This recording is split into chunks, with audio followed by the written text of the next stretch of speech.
এত লোকের ভিতরে চাপাচাপি করে সিরিয়াল দিয়েও শেষ পর্যন্ত মেয়েটার রিপোর্ট দেখাতে পারলাম না। তো সেটা কেন দেখাতে পারলাম না বিস্তারিত থাকছে ফুল ভিডিওতে। হ্যালো এভরিওয়ান, আসসালামু আলাইকুম। কেমন আছেন আপনারা? আমরা বেশি একটা ভালো নেই, কারণ অনেক দিন ধরেই আমাদের পরিবারের সঙ্গে যা হচ্ছে সেটা আমরা কেউই মেনে নিতে পারছি না। কারণ 1 মাস যাবত আমাদের পরিবারের সঙ্গে কি হচ্ছে সেটা আমরাই বুঝতে পারছি না। একজন ভালো হচ্ছে, আবার একজন অসুস্থ হচ্ছে, একজনের এক অসুস্থতা। তো কোন কারণে এরকম আল্লাহ তাআলা আমাদের পরীক্ষা নিচ্ছে সেটা আল্লাহই ভালো জানে। তো আমাদের জন্য সবাই দোয়া করবেন, আমরা যেন পরিবারের সবাই সুস্থ হয়ে যেতে পারি।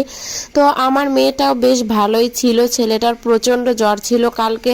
তো হঠাৎ করেই আজকে ভোর থেকে আমার মেয়েটার অনেক বেশি জ্বরের পরিমাণ এতই বেশি যে 104-5 এরকম হয়ে যাচ্ছে।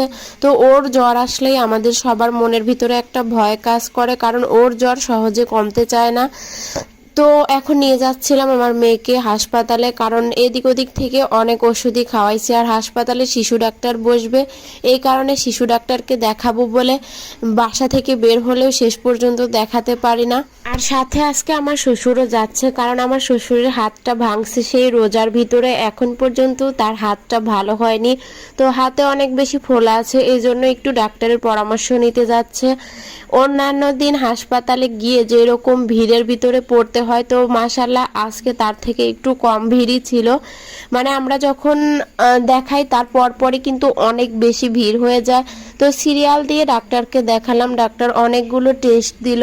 তো আর আমি বাসা থেকে অত টাকা নিয়ে আসিনি, কারণ কয়েকদিন আগেই আমাদের আয়সার সব টেস্ট করা হয়েছে, কোনো কিছুই ধরা পড়েনি। তো এই জন্য আমি আর চাচ্ছি না ওই পরীক্ষাগুলো করাতে। তো ওইখান থেকে মোটামুটি মানে যেগুলো আমার কাছে যে পরিমাণ টাকা ছিল ওই টাকার মধ্যে যেগুলো হয় ওইগুলো করে নিয়েই আমি ডাক্তারকে দেখাতে যাই। কিন্তু ডাক্তার বলে যে না, ওই টেস্টটা না করলে আমি দেখব না আপনার বাচ্চাকে। তো কি আর করার, তখন তো আমার কাছে টাকাও নেই। সে বলে 2-1 দিন পরে আসতে, কারণ আমার মেয়েটার অনেক বেশি জ্বর, আজকেই ওষুধ খাওয়াতে হবে, না খাওয়ালে ওর অবস্থা খুবই খারাপ হয়ে যাবে।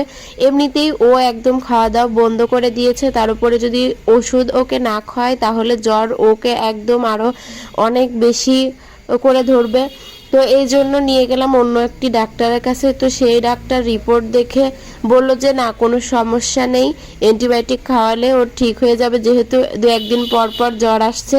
তো অ্যান্টিবায়োটিক নিয়ে বাসায় চলে আসলাম। বাসায় আসার পরে মেয়েটার আরও অনেক বেশি জ্বর মেপে দেখি যে 104-এ চলে গিয়েছে জ্বর।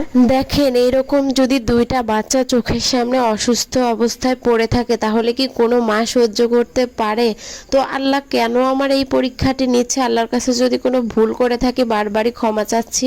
আর সবাই একটু আমার বাচ্চাদের জন্য দোয়া করবেন যেন দ্রুত সুস্থ হয়ে যায়।